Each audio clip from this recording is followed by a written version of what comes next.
पवित्र श्रीमद् भागवत गीता, पवित्र चारों वेद, पवित्र कुरान शरीफ, पवित्र बाइबल, पवित्र गुरु ग्रंथ साहिब, पवित्र कबीर साहिब की वाणी में छुपे हुए गूढ़ रहस्य अर्थात तत्व को जानने के लिए कृपया अवश्य सुनिए जगत गुरु तत्वदर्शी संत रामपाल जी महाराज के मंगल प्रवचन। और एक जगह है ये सावन सिंह जी, जिनको धन धन सतगुरु वाले पंथ के प्रवर्तक का भी गुरु मानते हैं, श्री सावन सिंह जी ने अपनी पुस्तक लिखी है संत मत भाग, 4-5 भाग बनाए उसने। उसके तीसरे भाग में लिखा है, एक जगह तो लिखा है कि सतनाम सथान है। आगे फिर किसी ने पूछा कि 4 राम की व्याख्या करते हुए बताते हैं कि सतनाम असली राम है, इनमें सतनाम का नहीं वेरा आज तक। कहते झूठा ज्ञान और ध्यान कहां लाओ, ये बाद विदा चतुराई। जब तुम्हारा ज्ञान ही नल है, कोई थ्योरी लिखता है बच्चा स्टूडेंट, उस लिखे हुए थ्योरी पर लिखे हुए उस विधान के आधार से वो प्रैक्टिकल करता है तो सफल होता है। जिसका थ्योरी ही गलत है तो प्रैक्टिकल ठीक कैसे हो सकता है उसका। तो जो भी उस संत रूप में बैठे उस शिवदयाल जी ने अपने जीवन में जितने भी डले ढोए उनका अनुभव है ये, जो उनकी सार नाम राधा स्वामी वार्तिक, और उसमें उन्होंने ये ज्ञान दे रखे है। तो वो ध्यान कहां लगाते हो, 2.5 घंटे सुबह 2.5 घंटे शाम, जब तुम्हारा ज्ञान ही गलत है, तुम्हारी थ्योरी ही गलत है। तो यहां परमात्मा कहते हैं ये सतनाम है 2 अक्षर का, जिसमें एक ओम अक्षर है, और जैसे ओम तत् सत में 3 मंत्र बताए, इनमें से एक तत् मंत्र सांकेतिक ये दास बताएगा उसको, और दूसरा नहीं बता सकता, अधिकारी भी नहीं है, और मुझ दास से पहले किसी को इसका पता भी नहीं था। लेकिन परमात्मा कबीर जी ने 600 वर्ष पहले अपनी वाणी में ये लिखा था और उसको अब डिस्क्लोज करना था, पहले गुप्त रखना था। ये परमात्मा का आदेश था। इसी कारण से आदरणीय नानक साहिब जी ने भी इस 2 अक्षर के सतनाम का जाप किया, लेकिन अन्य किसी भी शिष्य को प्रदान नहीं किया और न ही उनको जाप करने का आदेश दिया। जैसे समंदर की साखी, जैसे गुरु नानक देव जी की साखी है जन्म साखी, उनमें समंदर की साखी है, उसमें मर्दाना और बाला दोनों गुरुदेव से प्रार्थना करते हैं कि हमें श्रीलंका दिखाने की कृपा करो। तो उन्होंने कहा कि चलो समंदर के ऊपर का चल पड़े, जैसे थल पर चलते हैं, और उनसे कहा कि तुम वाहेगुरु वाहेगुरु जपते रहना। अब मर्दाना और बाला तो वाहेगुरु जप रहे हैं और नानक जी ये 2 मंत्र का जाप जप रहे हैं, सतनाम जप रहे हैं मुख से मौखिक। उस दिन मर्दाना ने भी वही सतनाम जाप शुरू कर दिया। वो डूबने लगा समुद्र में। तब गुरु जी ने पूछा, मर्दाना तू वही जाप कर जो मैंने कहा, तो मेरी रीस मत कर, मेरे वाला जाप मत कर। तब उसने वही जाप किया, वो 2 अक्षर का जाप बंद कर दिया। अपने आत्मा, इससे भी ये बात प्रमाणित होती है कि सुनियोजित तरीके से परमात्मा यहां तक लाए हैं इस रहस्य को। परमेश्वर कबीर जी ने कहा था धर्मदास जी को, धर्मदास तो लाख दुहाई, ये सार नाम कहीं बार ना जाई, ये असली मंत्र कहीं बार ना जाई। और इस मूल ज्ञान को भी, यथार्थ ज्ञान को भी अभी तक छुपा के रखना है। अब कलयुग के इस समय में इसको डिस्क्लोज करना था। इससे सिद्ध है कि ये मंत्र अभी किसी के पास नहीं था। गुरु नानक देव जी को अवश्य पता था, लेकिन इन्होंने आगे परमात्मा के आदेश से किसी को, सिख समाज को नहीं दिया। क्योंकि अब तक अगर ये मंत्र पहले से डिस्क्लोज होता तो ये नकली काल के दूसरा दस्वामी वाले इसका मंत्र बताते पाते, 2 अक्षर का ये मंत्र जाप करो, फिर ये दास क्या बताता आपको, और वो नाम ये देवी देते तो वे अधिकारी नहीं थे, इसलिए वो काल के जाल में फिर भी रख देते आपको। तो इस प्रकार परमात्मा ने आप पर मेहर करी है, और इस परमेश्वर के इस सतनाम के जाप से आपके पाप कटेंगे, आपके श्राप कटेंगे, आपके ऊपर 3 ताप का जो दुख, भूत प्रेत पितर जो भी आपके ऊपर आपदाएं आई हैं, ये सब नष्ट हो जाएंगे। क्या बताते हैं, जब ही सतनाम हृदय धरो, भयो पाप को नाशे, जैसे चिंगारी अग्नि की भाई पड़े पुराने गाशे। कबीर परमात्मा कहते हैं अपने उस सच्चिदानंद घन ब्रह्म की वाणी में, कबीर वाणी में, उस तत्व ज्ञान में कहते हैं, जब ही सतनाम हृदय धरो। हृदय धर्म का अर्थ यहां पर है कि जब आपको ये नाम मिल गया और आपने सच्चे दिल से इसका जाप शुरू किया, नियमित रहे और मन में किसी प्रकार की कोई विक्षेप आपका उत्पन्न ना हो गुरु परमात्मा और मंत्र के प्रति, फिर ये आपके हृदय धरा गया। उसके बाद जब तुम सुमन करोगे सच्चे दिल से और बिल्कुल निशंका होकर के, निसंसित होकर के, फिर देखना इसका कितना कमाल होता है। तो जब ही सतनाम हृदय धरो भयो पाप को नाश, और मानो चिंगारी अग्नि की पड़े पुराने घास। 1000 क्विंटल और चाहे 1000 टन सूखा घास अडंगा पड़ा हो कहीं पर, और उसको ढोन लग गया आदमी, कद्दे भी ना उठना कितना दरिया जा, एक माचिस की सीख जलाकर चिंगारी ला दे, उसमें सारे नफवा करके राख बना दी और चलेगी तेज हवा, इधर उधर बखेर कर उसको कति क्लियर कर देंगे। तो यहां परमात्मा कहते हैं, जब ही सतनाम हृदय धरो भयो पाप को नाशी, जैसे चिंगारी अग्नि की भाई पड़े पुराने घासी। जैसे सूरज के आगे बदरा ऐसे कर्म छयारे, प्रेम की पवन करे चत मंजन फिर झलके तेज नयारे। जैसे सूरज के आगे बादल ऐसे कर्म छयारे, जैसे सूर्य के सामने काले काले घोर बादल छा जाते हैं, उसका प्रकाश धीमा पड़ जाता है, ऐसे आप आत्मा और परमात्मा के बीच में हमारे पाप कर्मों के बादल छाए हैं। क्या बताया है कि जैसे सूरज के आगे बदरा ऐसे कर्म छयारे, प्रेम की पवन करो चतुमंजन फिर झलको तेज नयारे। अपना आत्माओं आपने उपदेश भी ले लिया, आप जाप शुरू करो सच्चे दिल से मर्यादा में रहकर। कुछ दिनों के बाद क्या होगा कि इस मंत्र से आपके असंख्य जन्मों के पाप जो संचित भी हैं, संचित भी वर्तमान में जो कर रहे हैं, ये भी समाप्त हो जाएंगे। क्योंकि प्रतिदिन हम जाप करते हैं, जैसे साबुन लगाते हैं कपड़ा साफ हो जाता है, डेली मैला भी होता है, साफ हो जाता है। और पहले के कपड़े मैले जो रखे हुए भी साफ कर लेंगे, वो साबुन मिल गया, तेल मिल गया, सारी व्यवस्था मिल गई हमारी। तो पहले के संचित और प्रारब्ध और क्रियमान, इन तीनों कर्मों का इस सतनाम के जाप से नाश होगा। कैसे होगा कि जब आपके पाप कुछ कम हो जाएंगे, इस लगे रहोगे। जैसे कि आपने देखा हो ये मोटर मैकेनिक हुआ करें, उनके कपड़े इतने मैले हो जाते हैं, उनके कलर का नहीं पता ये कौन से कलर का है, और फिर उसको कोई साफ करने लगे तो 2, 4, 10 बार साबुन लाने से तय उसका थोड़ा थोड़ा सा मैल और वो कपड़ा दिखने लगेगा, ये कपड़ा भी है कि मैं औरत अड़ंगा है। और फिर उसको बार बार फिर धोएंगे, साफ करेंगे, तो धीरे धीरे साबुन से ना होगा तो पेट्रोल से ड्राई क्लीन करेंगे तो वो कपड़ा साफ होगा। तो ऐसे ही पुण्यात्माओं, हमने कहते युगन युगन की वासना कोई इकट्ठी आने, निर्मल कैसे होएगा तेरे सतगुरु लगे ना काने।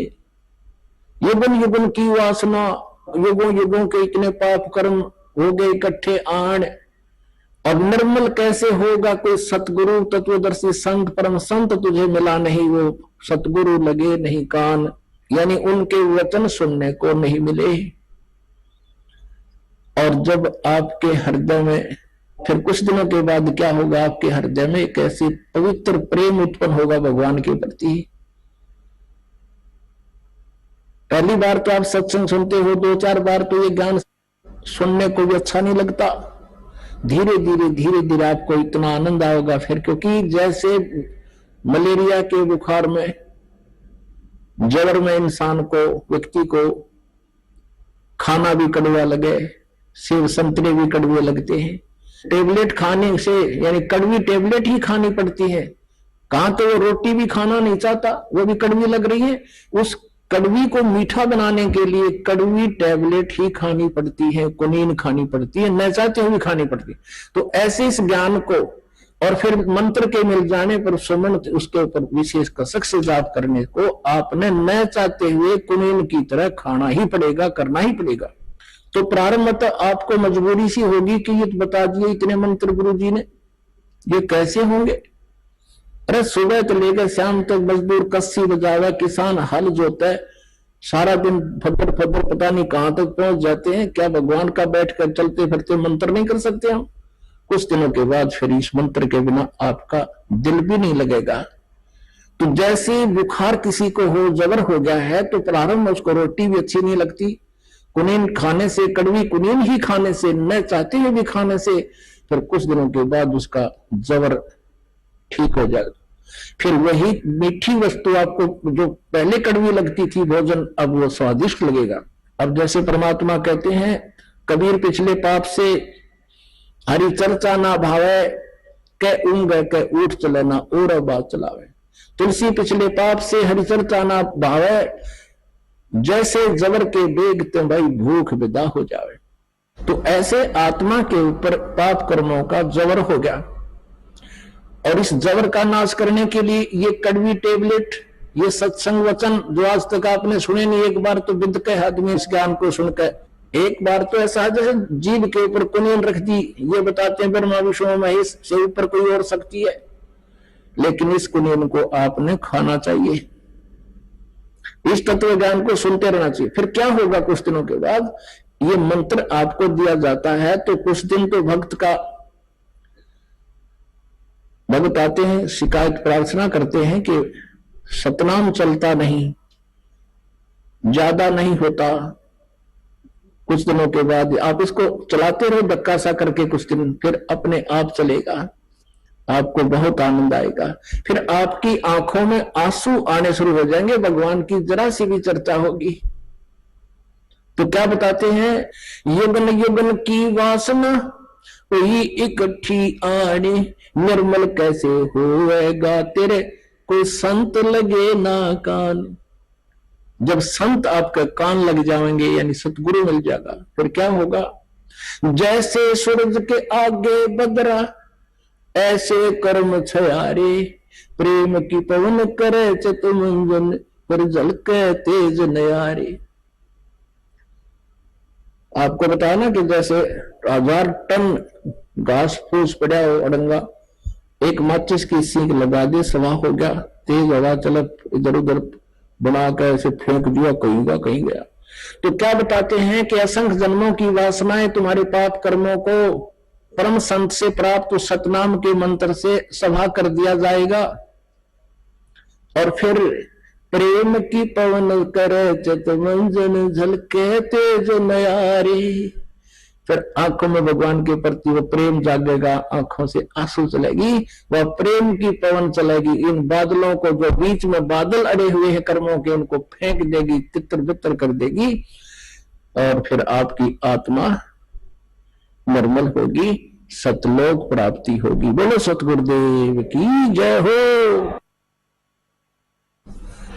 परम पिता परमात्मा पूर्ण ब्रह्म सारी सृष्टि के रचनहार कुल मालिक कबीर देव जी, कबीर साहब जी, ये हम सभी आत्माओं के पिता हैं, ये कुल के मालिक हैं, अनंत कोटि ब्रह्मांडों के सृजनहार हैं। हम तत्व ज्ञान के अभाव से परमात्मा की परिभाषा से परिचित नहीं हो सके,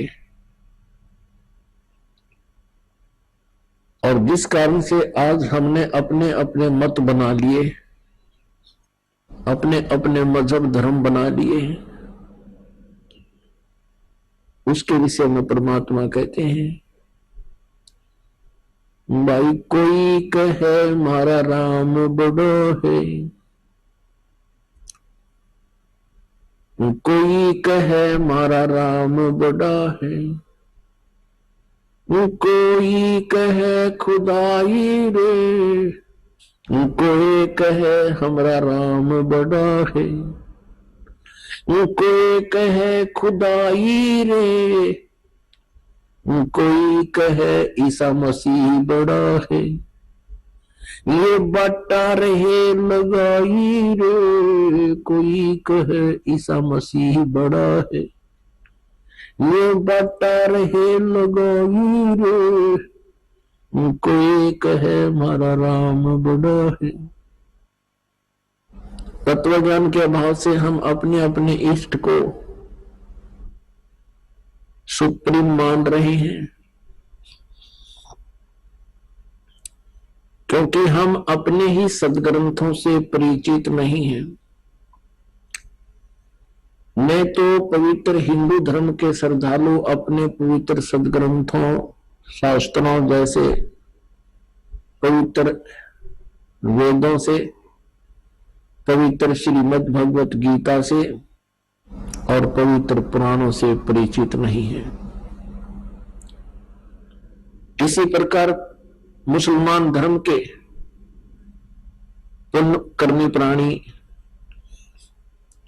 परमात्मा को ना पहचान कर पवित्र कुरान शरीफ में लिखे ज्ञान को ना समझकर अपने ही सदग्रंथों से वंचित है। ऐसे ही पवित्र बाइबल के अंदर परमात्मा का जो विधान लिखा है, परमात्मा की जो महिमा लिखी है, उससे पवित्र ईसाई धर्म की पुण्यात्माएं अपरिचित है। और इसी प्रकार पवित्र गुरु ग्रंथ साहिब के अंदर जो परमात्मा के विषय में यथार्थ जानकारी है, उससे सिख धर्म की पुण्यात्माएं अपरिचित है। इसी कारण से हम विभाजित हो गए। कोई हिंदू बन गया, कोई मुसलमान बन गया, कोई सिख बना, कोई ईसाई बन गया। हम किस लिए विभाजित हुए? परमात्मा पाने के लिए, आत्म कल्याण करवाने के लिए। जैसे पवित्र हिंदू धर्म की साधना से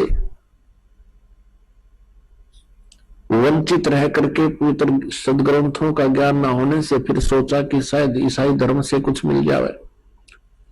बहुत से पुण्यकर्मी प्राणी ईसाई धर्म को भी स्वीकार कर चुके हैं।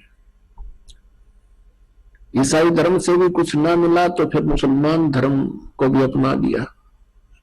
मुसलमान धर्म से भी जब नहीं संतुष्टि हुई तो सिख धर्म को भी अपनाया। हम ऐसे ही बढ़ते चले गए। हम लेकिन रहे वहीं के वहीं जहां से स्टार्ट हुए थे। कारण क्या रहा कि हम अपने सदग्रंथों को समझ नहीं सके। उदाहरण के लिए एक एग्जाम्पल आपको दिखाते हैं, प्रत्यक्ष प्रमाणित करते हैं। आज सत्संग के अंदर आप सुबह सुन रहे थे कि परमात्मा को कोई तो निराकार बताता है,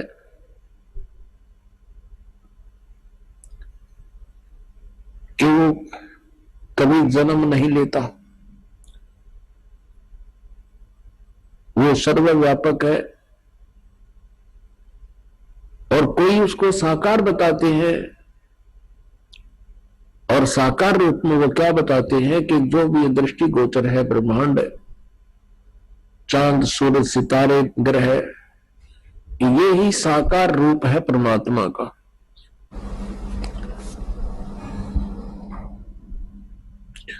और इसी कारण से हम आज तक यही सिद्धांत बनाकर अपनी साधनाएं करते रहे। हम साकार मूर्ति रखते थे, भगवान विष्णु जी की पूजा करते थे।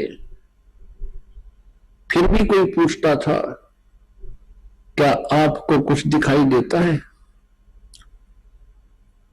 क्या आप साधना करते हो? आपने भगवान देखा है? कैसा है परमात्मा? तो हम कहते थे वो तो निराकार है, दिखाई थोड़ा ही देता है। परमात्मा का केवल प्रकाश देखा जा सकता है। जैसा हमने सुनाया ये लोक वेद था, अपने आत्माओं सामने विष्णु जी को हम भगवान भी मानते थे और फिर हम भगवान को निराकार भी कहते थे। तो हमारा बालकों वाला ज्ञान था और यही स्थिति प्रत्येक धर्म के व्यक्तियों की है।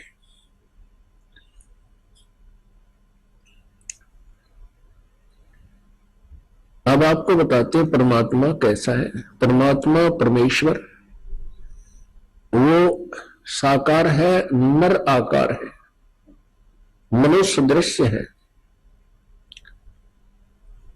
और वो सतलोक में रहता है। सतलोक वो स्थान है जो कभी नाश नहीं होता है।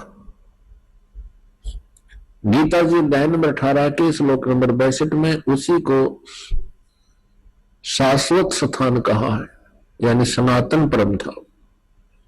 और वहां जाने के बाद प्राणी का फिर कभी जन्म मृत्यु नहीं होता। अब जितने भी सतलोक की सचखंड की महिमा गाने वाले ये पंथ हैं, इनको कह का भी ज्ञान नहीं, सचखंड और ऊपर के लोगों का केवल सुना सुनाया ज्ञान परमात्मा कबीर जी की वाणी को उन्होंने रट रखा है, उसी का उल्टा सुल्टा अनुवाद करके बोली आत्माओं को भ्रमित कर रखा है जो उनके अनुयायी है। सर्वप्रथम आपको पवित्र बाइबल से परिचित कराते हैं। पवित्र बाइबल के पढ़ने वालों से आप पूछिएगा परमात्मा साकार है व निराकार, वो कहेंगे परमात्मा निराकार है और कहते हैं गॉड इज फॉर्मलेस। उन्होंने फिर पवित्र बाइबल को समझा ही नहीं। पवित्र बाइबल में लिखा है कि परमात्मा मनुष्य दृश्य है और छठे दिन उस परमेश्वर ने कहा कि हम मनुष्य को अपने स्वरूप के अनुसार उत्पन्न करेंगे और वैसा ही कर दिया। छठे दिन भगवान ने मनुष्य को अपने स्वरूप में उत्पन्न किया, नर और नारी करके उनकी उत्पत्ति की। अब देखिएगा प्रमाण पवित्र बाइबल में। पवित्र बाइबल संपूर्ण जीवन अध्ययन बाइबल, पवित्र बाइबल संपूर्ण जीवन अध्ययन बाइबल, संपादक हैं डेविड स्टुअर्ट, अंग्रेजी, प्रधान संपादक Donald C Stamps, MA MDV, संयुक्त संपादक, ये सारे कुछ लिखे इनके। ये USA से छपा है। अब ये देखिएगा उत्पत्ति, जिसको इंग्लिश में अंग्रेजी में बोलते हैं ये जेनेसिस। आरंभ यहां होता है, आदि में परमेश्वर ने आकाश और पृथ्वी की सृष्टि की।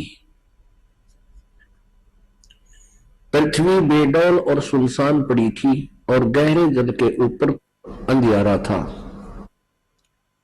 तथा परमात्मा का आत्मा जल के ऊपर मंडराता था। जब परमेश्वर ने कहा कि उजियाला हो तो उजियाला हो गया और परमेश्वर ने उजियाले को देखा कि अच्छा है और परमेश्वर ने उजियाले को अंधियारे से अलग किया और परमेश्वर ने उजियाले को दिन, अंधियारे को रात कहा। सांझ हुई फिर भोर हुआ, भोर माने सुबह। इस प्रकार ये पहला दिन की रचना की प्रभु ने, परमात्मा ने, परमेश्वर ने। फिर परमेश्वर ने कहा कि जल के बीच एक ऐसा अंतर हो कि जल दो भाग हो जाए, तब ऐसा ही हो गया। तथा इस प्रकार सांझ हुई फिर भोर हुआ, ये दूसरा दिन हो गया। फिर तीसरे दिन कुछ और रचना की, सांझ हुई फिर भोर हुआ, फिर ये तीसरा दिन हो गया। ये फिर सांझ हुई फिर भोर हुआ, ये चौथा दिन हो गया। कुछ और रचना की परमात्मा ने, चौथा दिन हो गया। फिर ये प्रश्न नंबर 5 पे, तथा फिर और बहुत सी रचनाएं की परमेश्वर ने तो सांझ हुई, फिर भोर हुआ, इस प्रकार ये 5वां दिन हो गया। अब हम 6ठा दिन पढ़ेंगे।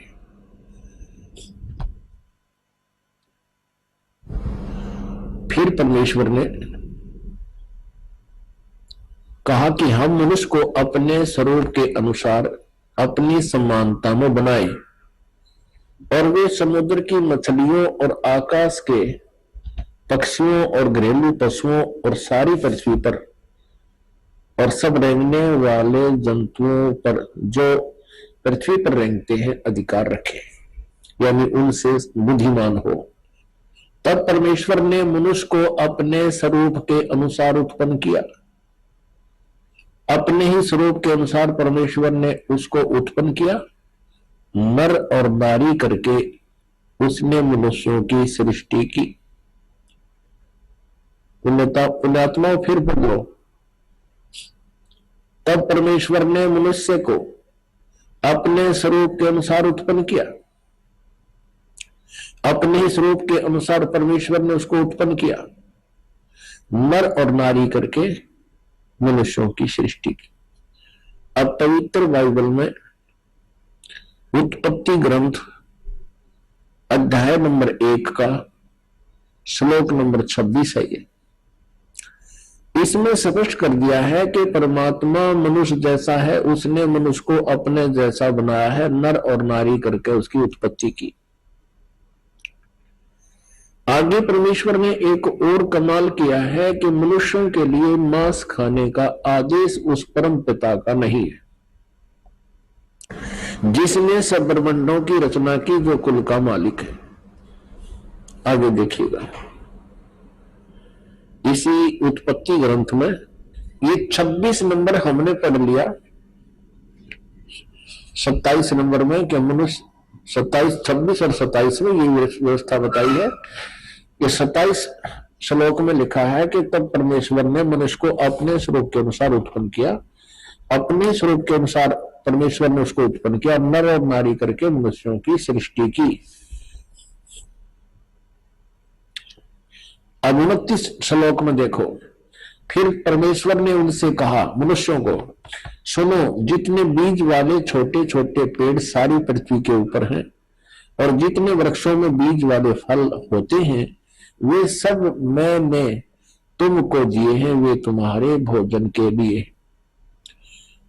अब पूर्ण परमात्मा का कोई आदेश नहीं है मांस आहार करने का किसी भी मनुष्य को। और ये कितना बुरी तरह खाते हैं ये ईसाई लोग।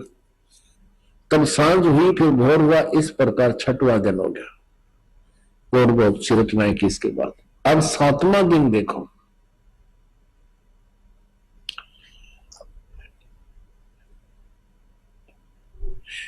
यो आकाश और पृथ्वी और उनकी सारी सेना का बनाना समाप्त हो गया 6ठे दिन। और परमेश्वर ने अपना काम जिसे वह करता था 7वें दिन समाप्त किया, और उसने अपने किए हुए सारे काम से 7वें दिन विश्राम किया। और परमेश्वर ने 7वें दिन को आशीष दिया, उसे पवित्र ठहराया, सृष्टि के सारी रचना के काम से विश्राम लिया। अब पवित्र बाइबल से बहुत सी रहस्य जो है सामने आएंगे। इसमें यह भी आपके समक्ष आएगा कि ये तीनों देवता श्री ब्रह्मा, श्री विष्णु, श्री शिव जी पूरे ब्रह्मांड के संचालक हैं। और पवित्र ईसाई धर्म के इतिहास में भी उनका जिक्र है, भले उनका नाम नहीं है, नाम अन्य वो अपनी भाषा में कुछ भी लिख ले। अपने आत्मा परमात्मा ने आदम और हव्वा की उत्पत्ति की, जैसा पवित्र बाइबल में लिखा है।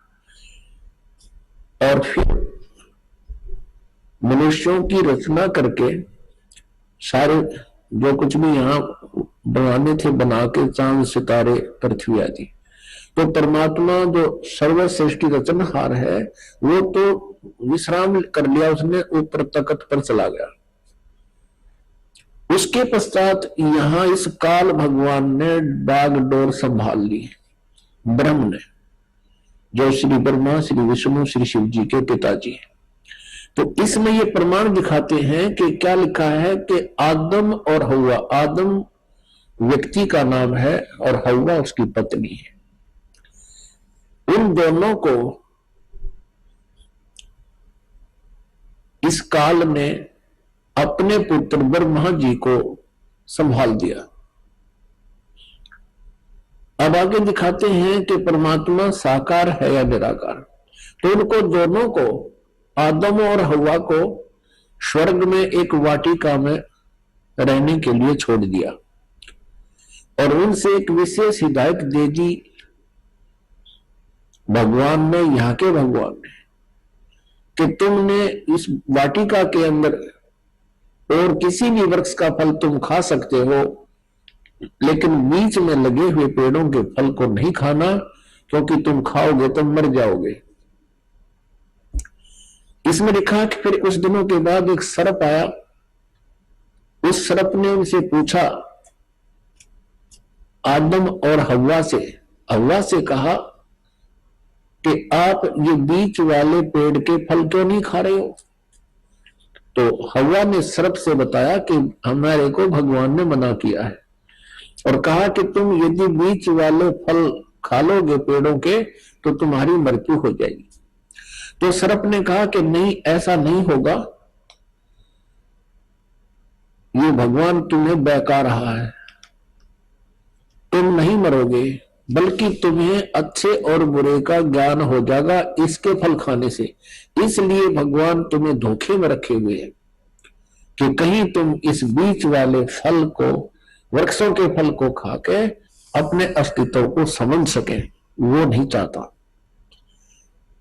अब हव्वा ने उस बीच वाले वृक्ष के फल को तोड़ा, आप भी खाया, अपने पति से भी खिला दिया। उस समय वो दोनों नंगे थे और उनकी ऐसी बुद्धि थी कि उनको शर्म नहीं आ रही थी एक दूसरे से। उस फल के खाने से उनको एहसास हुआ कि हमने ऐसे नहीं रहना चाहिए।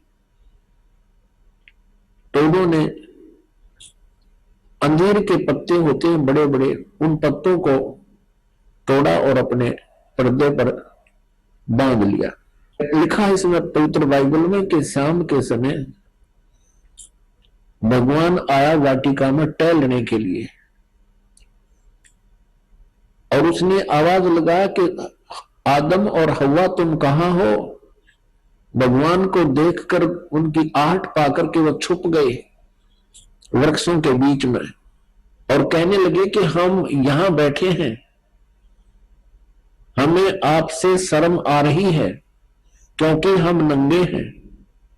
तो भगवान ने कहा कि तुमने बीच वाले पेड़ों के फल को खा लिया? उन्होंने कहा कि हाँ, हमने बीच वाले पेड़ के फलों को खा लिया, जिस कारण से हमें अब एक दूसरे से शर्म आने लगी। इस बात से वो भगवान नाराज हुआ और उसने कहा कि तुमको किसने बताया ये पेड़ों के फल खाने को? हव्वा ने कहा कि सर्प ने बताया, सांप ने। अपने आत्मा हमने अपने मतलब की बातें लेनी है। ये तो बहुत बड़े सदग्रंथ हैं, ये तो एक वन है, आध्यात्मिक वन। और आध्यात्मिक वन से हमने जो जड़ी चाहिए अपने रोग निवारण के लिए उतनी ही निकाल लेंगे, बाकी ठीक है, बाग हरा भरा पड़ा ही रखा ही है। आपको ये और दिखाते हैं कि भगवान वाटिका में टहल रहा था और ये भी दिखाते हैं पवित्र बाइबल में कि उसने कहा कि अब इस बीच वाले फल के पेड़ के फल को खाने से ये इंसान बुद्धिमान हो गया है और कहीं ऐसा ना हो कि जीवन के वृक्ष वाले फल को भी ना खा ले और फिर ये अमर हो जाए। इसलिए उसको वाटिका से निकाल दिया उनको और उनके चमड़े के कपड़े बनवाए भगवान ने। तो भगवान निराकार की तरह गया। कहां से हुआ निराकार? ये कहां से लाए ये थ्योरी, ये सिद्धांत? ये देखिएगा, ये हम पढ़ रहे हैं पवित्र बाइबल और जेनेसिस 3 यानी 3रा अध्याय, मनुष्य का पतन, प्रश्न नंबर 9 पे। यहोवा परमेश्वर ने जितने बनेले पशु बनाए थे उन सब में सर्प धुरत था। उसने स्त्री से कहा क्या सच है कि परमेश्वर ने कहा है तुम इस वाटिका के किसी वृक्ष का फल न खाना? स्त्री ने सर्प से कहा, इस वाटिका के वृक्षों के फल हम खा सकते हैं, पर जो वृक्ष वाटिका के बीच में है इसके फल के विषय में परमेश्वर ने कहा है कि न तो तुम उसको खाना और न उसको छूना, नहीं तो मर जाओगे। तब सर्प ने स्त्री से कहा, तुम निश्चय न मरोगे, वरन परमेश्वर आप जानता है कि जिस दिन तुम उसका फल खाओगे उसी दिन तुम्हारी आंखें खुल जाएंगी और तुम भले बुरे का ज्ञान पाकर परमेश्वर के तुल्य हो जाओगे। अतः जब स्त्री ने देखा कि उस वृक्ष का फल खाने के लिए अच्छा है और देखने में मन भाऊ और बुद्धि देने के लिए चाहने योग्य भी है, तब उसने उसमें से तोड़कर खाया और अपने पति को भी दिया, उसने भी खाया। तब उन दोनों की आंखें खुल गई और उनको मालूम हुआ कि वे नंगे हैं, इसलिए उन्होंने अंजीर के पत्ते जोड़ तोड़कर लंगोट बना लिए। तब यहोवा परमेश्वर जो कि दिन के ठंडे समय यानी शाम को या सुबह वाटिका में फिरता था, अब देखो, तब यहोवा परमेश्वर यानी ये यहोवा कहो तो परमेश्वर को, जो कि दिन के ठंडे समय वाटिका में फिरता था, घूमा करता था, का शब्द उनको सुनाई दिया, उसके पैरों की आवाज सुनाई दी।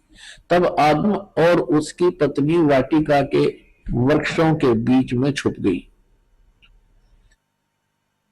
वृक्षों के बीच यहोवा परमेश्वर से छिप गए। तब यहोवा परमेश्वर ने पुकार कर आदम से पूछा, तू कहाँ है? जिस भगवान ने न्याय नहीं दे रहा आदम किस है, तो बताओ परमात्मा है या नहीं, ये भी शंका होगी हमें। तब यहोवा परमेश्वर ने पुकार कर आदम से पूछा, तू कहाँ है? उसने कहा, मैं तेरे शब्द बारी में सुनकर डर गया, क्योंकि मैं नंगा था इसलिए छिप गया। अब उसने कहा, किसने? यहोवा परमेश्वर ने कहा कि किसने तुझे बताया कि तू नंगा है? जिस वृक्ष का फल खाने को मैंने तुझे मना किया, क्या तूने उसका फल खा लिया? आदम ने कहा, जिस स्त्री को तूने मेरे संग रहने को दिया है उसी ने उस वृक्ष का फल मुझे दिया और मैंने खाया।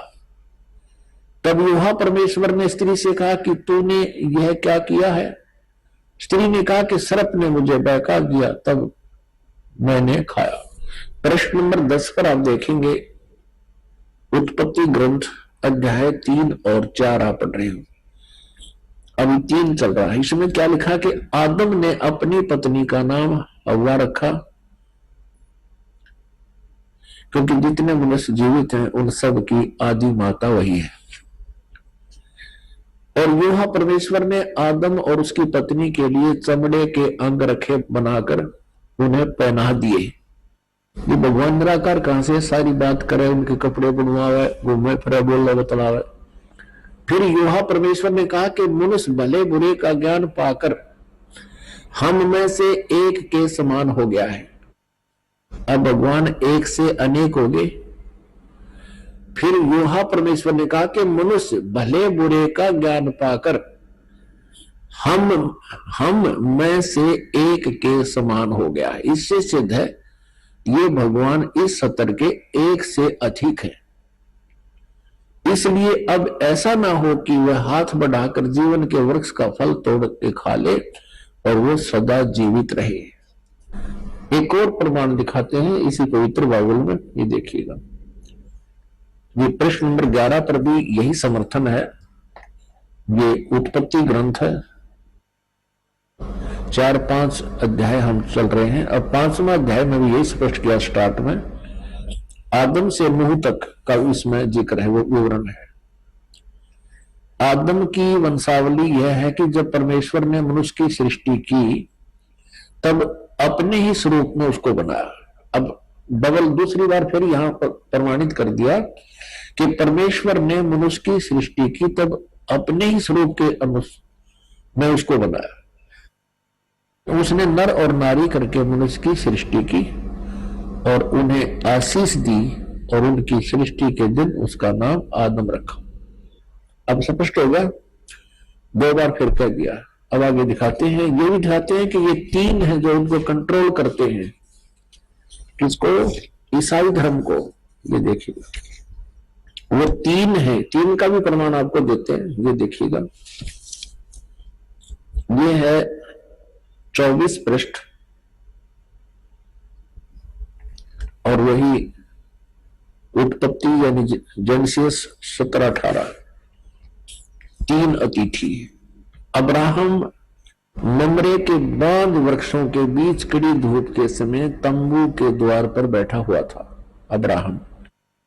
तब यूहन्ना ने उसे दर्शन दिया।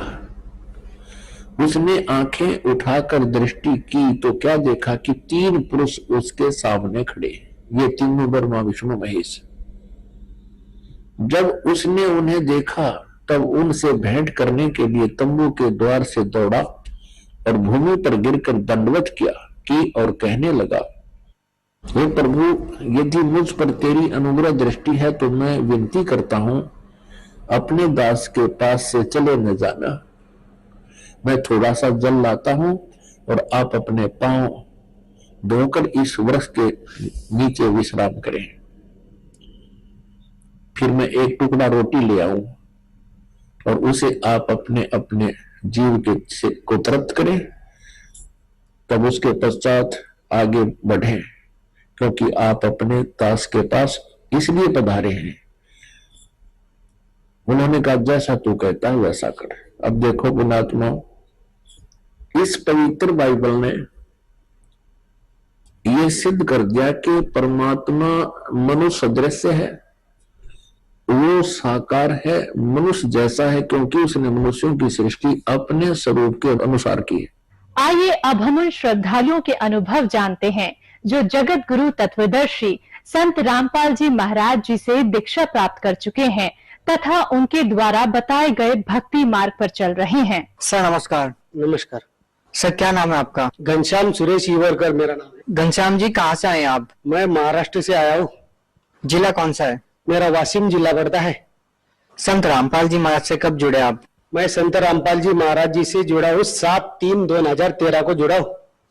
संत रामपाल जी महाराज से नाम दीक्षा लेने से पहले आप क्या भक्ति साधना करते थे? मैं पहले संत रामपाल जी महाराज की शरण में जाने से पहले मैं हमारे इधर कबीर पंथ चला था, उनकी शरण में था। सर आप पहले कबीर पंथी थे, आप कबीर साहब को फॉलो कर रहे थे। संत रामपाल जी महाराज भी कबीर पंथी है। जब आप कबीर पंथ में साधना कर ही रहे थे तो फिर आपने संत रामपाल जी महाराज से नाम दीक्षा क्यों ली? मैंने सही वो पहले जो भगत जी पहले जो मैं उनको करता था, उनकी साधना करता था, उनकी साधना से तो मेरे को कोई लाभ होने वाला नहीं था और हो भी नहीं रहा था। तो मेरे ऊपर इतने संकट तो कोई आता ही रहता था। संकट में तो कोई बाधा ही नहीं थी कि भाई ये संकट नहीं आए, आता ही रहता था संकट। कोई दवाखाने का कोई ऐसा संकट चालू रहता था, उसके कारण से मेरे को कोई उसका लाभ नहीं हुआ था। तो मैं वो छोड़ दिया, उनकी भी शरण में जाना आना कम कर दिया। फिर मैंने दुर्गा सप्तशती का पाठ करना शुरू कर दिया। मैं जब दुर्गा सप्तशती का पाठ करता था तो दुर्गा सप्तशती के पाठ करते करते मेरे को बहुत दिन हो गए। मैं भूखा प्यासा रह के मंदिर में रह के पूजा करता था दुर्गा माता की और 9 दुर्गा का भक्ति करता था। वो 9 दुर्गा से मेरे को उससे भी कोई लाभ नहीं मिला। वो उल्टी ही मेरे ऊपर आपत्ति पे आपत्ति बरसती रही कि भाई चलो आज नहीं ठीक होगा, कल होगा, चलो भक्ति कर ही लेते हैं। तो माता शेरावाली की इतनी भक्ति करी कि बहुत भक्ति करी उसकी। मेरे को एक बार तो उसके चरण में दिखे थे माता शेरावाली के। मैं जब भक्ति जहां पे करके बैठता था तो वो ठिकाना मैंने ऐसा बना लिया था कि उसके अंदर एक छोटा सा कमरा बनाया था मैंने, उसके अंदर में भक्ति करता था। तो उसकी शेरावाली के मेरे को एक बार चरण दिखे थे पूरे। तो मैंने सोचा चल मेरी बात तो बन जाएगी अब शेरावाली के साथ, लेकिन नहीं सर जी, वो फिर भी नहीं बनी मेरी बात। तो मैंने सोचा कि जान दे भैया अभी कोई तकलीफ नहीं, ऐसा करना है अपन दारू वारू पीना शुरू कर देते हैं, ये भगवान के झंझट में पड़ ही नहीं लेते, इन भगवान को छोड़ देते हैं अपन। तो मैंने दारू वारू पीना शुरू कर दिया। भगत जी मैंने उल्टा सीधा काम कर लिया। तो मेरे ऊपर न जाने किसका कोप हो गया, तो मेरी बेटी एक एडमिट करनी पड़ी। तो कम से कम उसको मेरे को 30,000 रुपया का खर्चा आया था पहली बार में। तो मैंने सोचा चल भाई अपन भक्ति करते थे और भक्ति करने के बाद छोड़ दिया तुरंत, तो अभी अपने ऊपर तो अपना भगवान रुस गया है, अपन माता को ही मना लेते हैं। तो उस टाइम पे जब मैं माता को मनाने गया तो वो तो नवरात्रि के दिन चल रहे थे, तो नवरात्रि के दिन में मैं बोला माता शेरावाली की कि मेरे जो गलती हो गई वो माफ कर दे और मैं आगे से कोई गलती नहीं करूंगा। तो एक दिन मैं संत रामपाल जी महाराज के कार्यक्रम में यानी देख रहा था टीवी पे, ये क्या आदमी आता है ऐसी उंगलियां घुमाता है, उसका तो कोई मेरे को बातें भी नहीं समझ पड़ती है रामपाल जी महाराज की। तो मैंने वो कार्यक्रम देखना शुरू कर दिया। तो एक दिन देखा, 2 दिन देखा, पहले दिन तो मेरे समझ में थोड़ा थोड़ा आया, दूसरे दिन मेरे को पूरा समझ आया। तो मैं जब वो कार्यक्रम देखने लगा तो मेरा मन प्रसन्न हो गया, तो अभी रास्ता मिल जाएगा अपने को। तो लेकिन भगत जी ऐसा हो गया सर जी कि मेरे को पूरा रास्ता मिल गया, सब मिल गया, लेकिन घर वाले जाने देने के लिए कोई तैयार नहीं था। हमारे इधर एक आर्मी का लड़का था, वो उधर ही बॉर्डर पे काम करता है, पंजाब के उधर रहता है।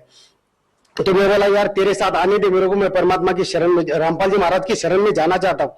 और रामपाल भाई महाराज जी का, अरे छोड़ कोई नाम नवाम नहीं है उस रामपाल जी का, हम नहीं जानते, बोले तेरे को आना है तो चल।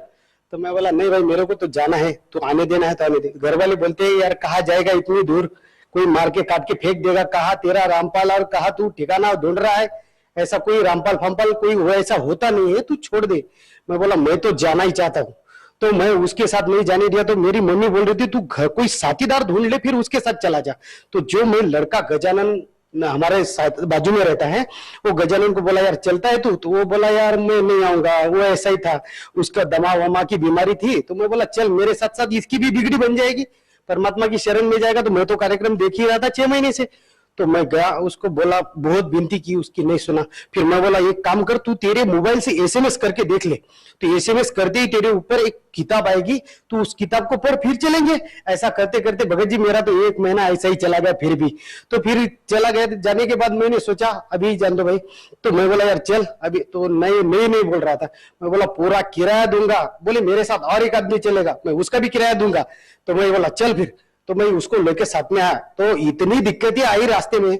हमारे इधर एक गजानन महाराज का करके शेगांव में मंदिर पड़ता है, उस महाराज के मंदिर पे मैं जब गया तो वो लोग दर्शन के लिए अंदर चले गए। वो दर्शन के लिए अंदर चले गए, मेरा तो मन नहीं कर रहा था, क्योंकि मैं तो इधर संत रामपाल जी महाराज की शरण में जाने के लिए इतना उतावला हो गया था, क्योंकि मुझे ऐसा संत पृथ्वी पे पहले ही बार देखा था टीवी पे। गुरुजी के नाकों में, उंगुल में, मैं रामपाल जी महाराज की उंगलियों में देखता था कि भाई कितना तेज है इन संत के शरीर में, मैं तो यही संत के पास जाना चाहता हूँ। तो ऐसा मन में आता था, लेकिन घर वाले जाने नहीं देते थे। फिर दूसरे दिन मैं उनको बोला चल बेटू, शेगांव में आए। शेगांव में आने के बाद उन लोगों ने मेरे को इतना खर्चा करवाया, इसका टिकट भर, उसका टिकट भर। मेरे पास 4,000 रुपया थे। मुश्किल से एक आदमी ने मेरे को जाते जाते 6,000 बना दिए, उसके 2,000 दे दिए। तो भगत जी मैं उनको लेके गया, और वहां जाने के बाद फिर वहां से एक टिकट निकाला, अकोला से या मलकापुर से टिकट निकाला, और मलकापुर से मैं गाड़ी में बैठ गया। और उधर उतरते ही मेरे को इतने पेट में भूख लगी सी जोर से, मैं बोला 2 खाना खा लूं, तो नहीं खाने दिया। उतने ही में सचखंड की गाड़ी आ गई। तो सचखंड की गाड़ी में बैठ गया। तो वो मेरे साथ का जोड़ीदार बोलता है ये गाड़ी छूट जाएगी तो कोई गाड़ी नहीं मिलेगी फिर दोबारा जाने के लिए, दिल्ली तक गाड़ी है अपने को, चल बैठ जाए इसमें। तो मैं दिल्ली तक बैठ गया उस गाड़ी में, और इतनी भीड़ थी उस गाड़ी में कि पूछो ही मत। कि अंदर जाने के बाद थोड़ी तो खड़े रहने के लिए जगह मिली। मैं बोला यार ये धमाका आदमी है, इसको ले जाऊंगा तो इसके घर वाले ये मर जाएगा, कम ज्यादा हो जाएगा रास्ते में, तो बोलेंगे कि इसको लेके गया, इसको भी मरवा डाला, और वो खुद भी परेशानी हो गया। तो मैंने सोचा परमात्मा को मैंने हाथ लगाया। तो वही मेरे को बोला यार डर मत, मेरा तो धमाका बीमारी टिकट निकालते ही खत्म हो गया, अभी मेरी कोई बीमारी नहीं है, तो टेंशन मत ली, इसी गाड़ी में जाएंगे अपन। तो फिर मैं उस गाड़ी में बैठ के भगत जी सर जी मैं आया दिल्ली पे। तो दिल्ली पे उतर गया गाड़ी से। तो नीचे वो कार्टून वाले लोग थे, भाई इधर हो जा उधर हो जा, अपना कोई पहचान वाला है नहीं था वहां पे। तो मैं किताब देख के किसको पूछ रहा था कि भाई ये रास्ता, ये महाआश्रम कहाँ पे मिलता है संत रामपाल जी का महाराज का, तो कोई भी पूछने वाला बताने वाला नहीं था। तो उतने में एक गाड़ी से हमारे गांव का जो जा रहा था या पंजाब में, तो उसने उतर के बोला कि तू जिस संत से मिलना चाहता है वो संत रामपाल जी महाराज के जो शिष्य है मंडली, वो पीछे वाले डब्बे में बैठे हैं, वो रिजर्वेशन में है, तू उसके साथ जाना चाहता है तो अभी तेरे को मंजिल मिल गई, तू चला जा, मैं भी ड्यूटी पे जा रहा हूं। तो फिर मैं दिल्ली पे उतर गया। वो गाड़ी पानीपत की ओर जाने वाली थी। जब पानीपत की ओर जाने वाली गाड़ी थी तो मैं उसमें बैठने के लिए हिम्मत नहीं होती थी, क्योंकि टिकट नहीं था, गाड़ी निकलने वाली थी। तो मैंने सोचा अभी इसमें छूट जाएगी गाड़ी तो अपने को तो परेशान हो जाएगी। तो वो जो गाड़ी से आदमी उतर गया, वो गणेश खन के नाम था उसका, वो इधर मलका वाटर फाटे से रहता है, उसका नाम था। तो उसने बोला भाई तू रामपाल जी महाराज की शरण में आया है, उसके भरोसे पे दिल्ली तक आया है, तो उसका ही भरोसा जीत के गाड़ी में पैर रखा और चल देखेंगे क्या होता है आगे जाके। तो परमात्मा की शरण में मैं जाने के लिए डरा नहीं, मैं बोला चल बैठ जाते हैं गाड़ी में। जैसे ही गाड़ी में कदम रखा अंदर बैठ गए, सामने वाले 2-4 पुलिस वाले थे वहां पे, और ऊपर हम लोगों को जगह दी थी, रिजर्वेशन में बैठ गए हम लोग, हमारा कोई टिकट नहीं था। उतने में ही 2 रोटी खाने की नहीं थी, सुबह में की और शाम की नहीं थी, हमारे पास कुछ नहीं था।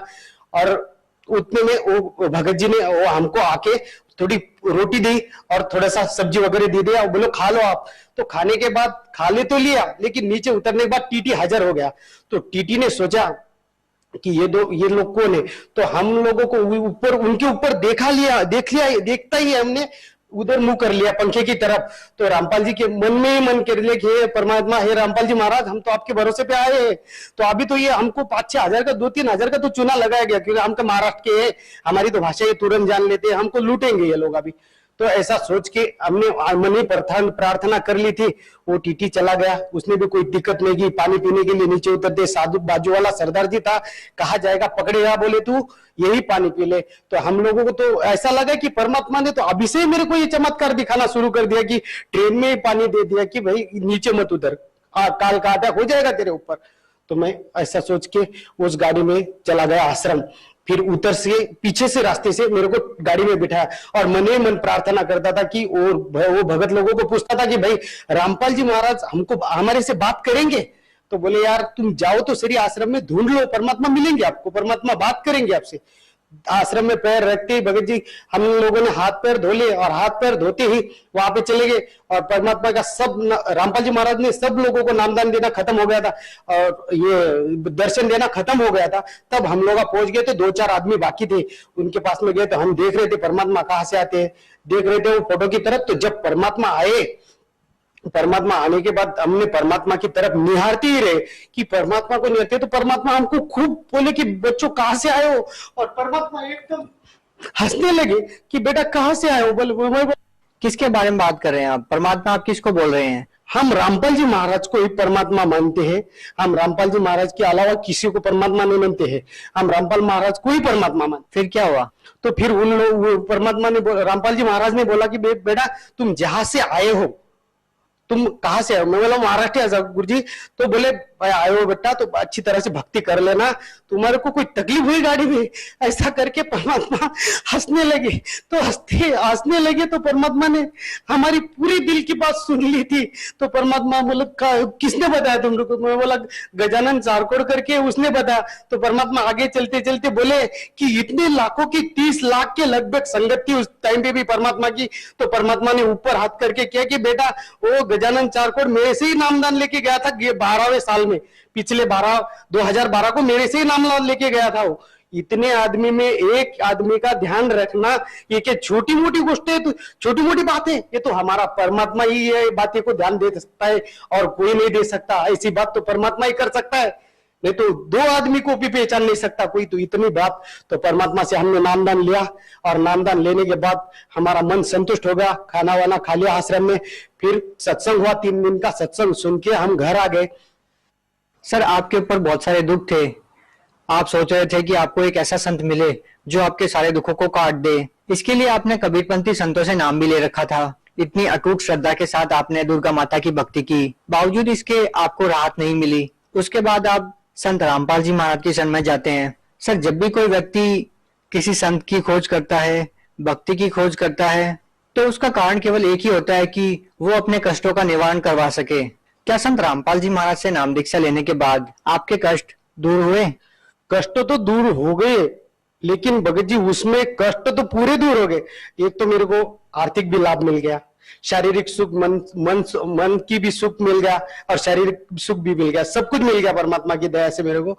लेकिन चमत्कार इतना हो गया कि मेरे को सोचता था कि मैं अभी इतने दिन जी रहा हूं कैसे।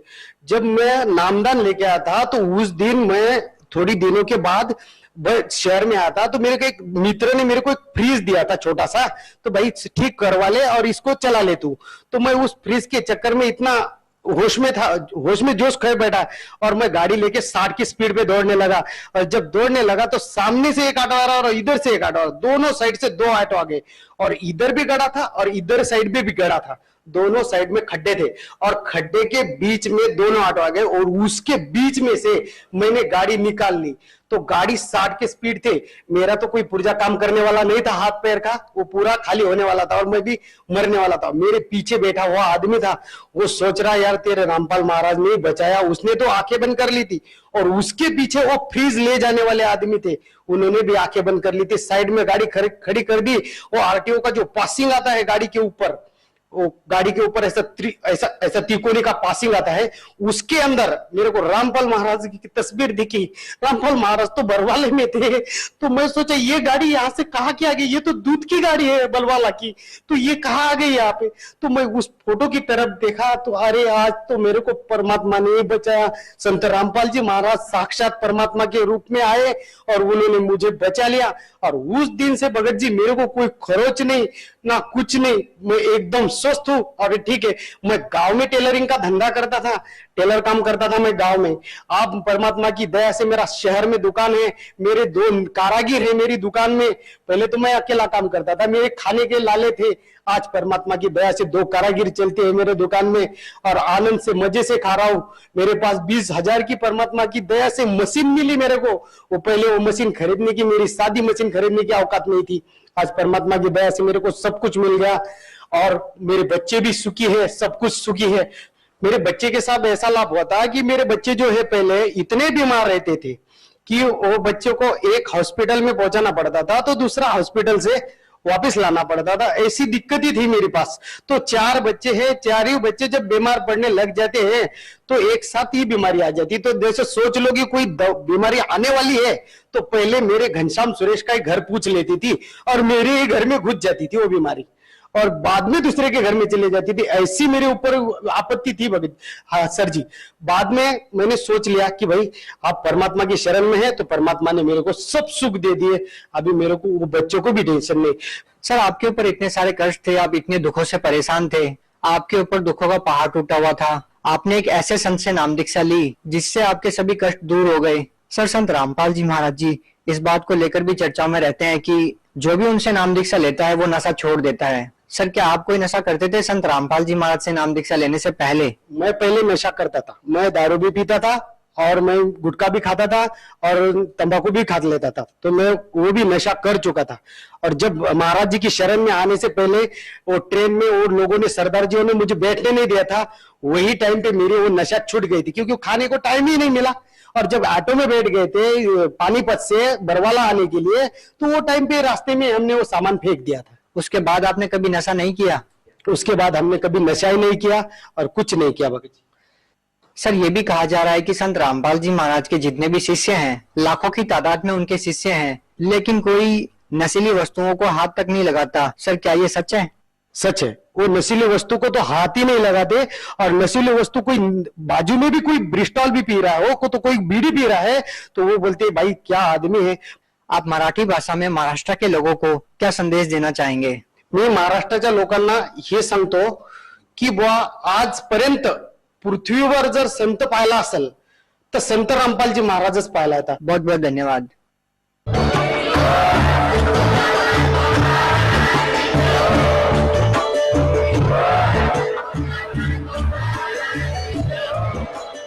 आप सुन रहे थे जगत गुरु तत्वदर्शी संत रामपाल जी महाराज जी के मंगल प्रवचन। अधिक जानकारी के लिए विजिट कीजिए हमारी वेबसाइट www.jagatgururampalji.org। संत रामपाल जी महाराज जी के शुभ आशीर्वाद से पूरे विश्व भर में 500 से भी ज्यादा नाम दीक्षा केंद्र हैं, जिन पर संत रामपाल जी महाराज जी द्वारा ऑनलाइन निःशुल्क नाम दीक्षा दी जा रही है। अपने नजदीकी नाम दीक्षा केंद्र का पता करने के लिए संपर्क करें 822288